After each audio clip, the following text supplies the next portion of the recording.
తిరుమలలో అపహరణకు గురైన అభయాంజనేయ స్వామి విగ్రహ కేసును పోలీసులు కేవలం 15 గంటలను ఛేదించారు. తిరుమల అర్చకులకు స్వామివారి విగ్రహాన్ని పోలీసులు అందించారు. అనంతరం విగ్రహాన్ని యథాస్థానంలో పునఃప్రతిష్ఠించారు. ఆగమ శాస్త్రం ప్రకారం టీటీడీ అర్చకులు ప్రత్యేక పూజలు చేశారు. భవిష్యత్తులో ఎలాంటి ఘటనలు పునరావృతం కాకుండా పటిష్టమైన చర్యలు తీసుకుంటామని టీటీడీ అదనపు ఈవో వెంకయ్య చౌదరి తెలిపారు. కాలినడక దారిలో ఉన్న విగ్రహాల దగ్గర భద్రతను పెంచడంతో పాటు అదనంగా సీసీ కెమెరాలు ఏర్పాటు చేస్తామన్నారు. భక్తులు కూడా టీటీడీకి సహకరించాలని, ఎవరైనా అనుమానిత వ్యక్తులు కనపడితే టీటీడీ టోల్ ఫ్రీ నంబర్కు ఫోన్ చేయాలని టీటీడీ అదనపు ఈవో వెంకయ్య చౌదరి విజ్ఞప్తి చేశారు. ఒక భక్తుడు ఇక్కడ మన 7వ మైల్ తిరుమల నుంచి తిరుపతికి వెళ్ళే ఘాట్ రోడ్లో ఆంజనేయ స్వామి స్టాచ్యూ కింద ఉండే చిన్న స్వామివారి విగ్రహాన్ని దొంగిలించడం జరిగింది. బట్ జిల్లా పోలీస్ యంత్రాంగం కానీ మన విజిలెన్స్ మంచి కోఆర్డినేషన్ ఎఫెక్ట్ తోటి వితిన్ 14 అవర్స్లో ట్రేస్ చేసి పట్టుకొని వచ్చి విగ్రహాన్ని కూడా మళ్ళీ టీటీడీకి ఇవ్వటం జరిగింది. టీటీడీ సాంప్రదాయం ప్రకారం పుణ్యావచనం జల సంప్రోక్షణ చేసి ఈరోజు 8:30 9 గంటల మధ్య అక్కడ విగ్రహాన్ని పెట్టడం జరిగింది. తిరుమలలో అపహరణకు గురైన అభయాంజనేయ స్వామి విగ్రహ కేసును పోలీసులు కేవలం 15 గంటల్లోనే ఛేదించారు. తిరుమల అర్చకులకు స్వామివారి విగ్రహాన్ని పోలీసులు తిరిగి అందించారు. అనంతరం విగ్రహాన్ని యథాస్థానంలో పునఃప్రతిష్ఠించారు. ఆగమ శాస్త్రం ప్రకారం టీటీడీ అర్చకులు ప్రత్యేక పూజలు చేశారు. ఇదే అంశానికి సంబంధించి పూజ డీటెయిల్స్ ని మా ప్రతినిధి చరణ్ అందిస్తారు.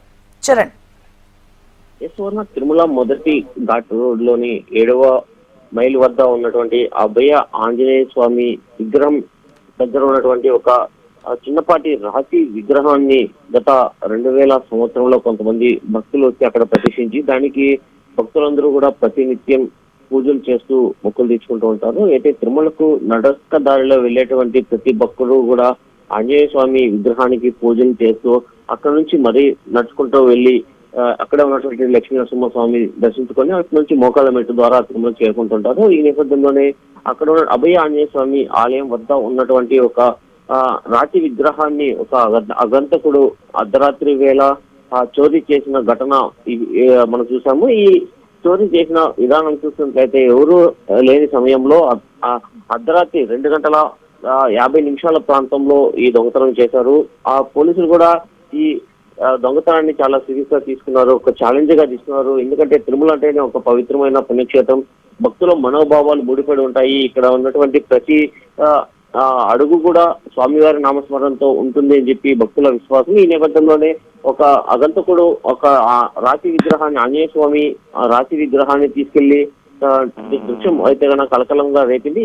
ఈ టీటీడీ విజిలెన్స్ అధికారులు అయితే తిరుపతి జిల్లా ఎస్పీ సుబ్బరాయుడు దీన్ని అయితే ఈ కేసు అయితే ఛేదించారు. కేవలం 15 గంటల వ్యవధిలోనే విగ్రహాన్ని ఛేదించిన పరిస్థితి నెలకొంది. ఎవరైతే దొంగతనం విగ్రహాన్ని దొంగిలించినటువంటి వ్యక్తి ఒంగోలు రైల్వే స్టేషన్ దగ్గర అయితే పట్టుబడిన పరిస్థితి నెలకొంది. అక్కడ నుంచి ఇవాళ ఉదయం పోలీసు అధికారులందరూ కూడా తిరుమల తిరుపతి దేవస్థానం అధికారులకైతే కానీ విగ్రహాన్ని అప్పచెప్పిన పరిస్థితి నెలకొంది. అక్కడ నుంచి నిన్న రాత్రి 9 గంటల సమయంలో ఒంగోలు రైల్వే స్టేషన్ లో నిందితుడిని అయితే అదుపులోకి తీసుకున్నటువంటి పోలీసులు ఇవాళ ఉదయం తిరుమలకు తీసుకొచ్చారు. ఆ విగ్రహాన్ని టీటీడీ అర్చకులు ఘాట్ రోడ్ లోని 7వ మైలు వద్ద విగ్రహాన్ని తీసుకొచ్చి ముందుగా పుణ్యవచనం నిర్వహించి అటు తర్వాత జల సంప్రోక్షణ చేసి విగ్రహాన్ని అయితే కనుక తిరిగి ప్రతిష్ఠించారు.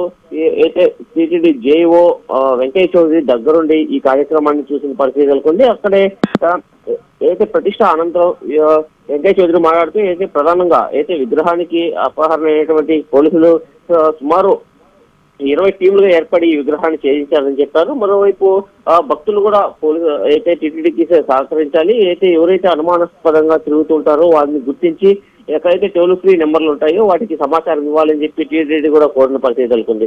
అయితే విగ్రహాన్ని అపహరించిన 15 గంటల్లోనే తిరిగి ఆ విగ్రహాన్ని ఛేదించి అక్కడ తీసుకువచ్చి ఎక్కడైతే దొంగతనం జరిగిందో ఆ ప్రాంతంలోనే ఆ విగ్రహాన్ని ప్రతిష్ఠించడంతో భక్తులందరూ కూడా హర్షం వ్యక్తం చేస్తూ ప్రశంసలు అయితే కురిపిస్తున్న పరిస్థితి నెలకొంది. Right, thank you for the update, Sharan.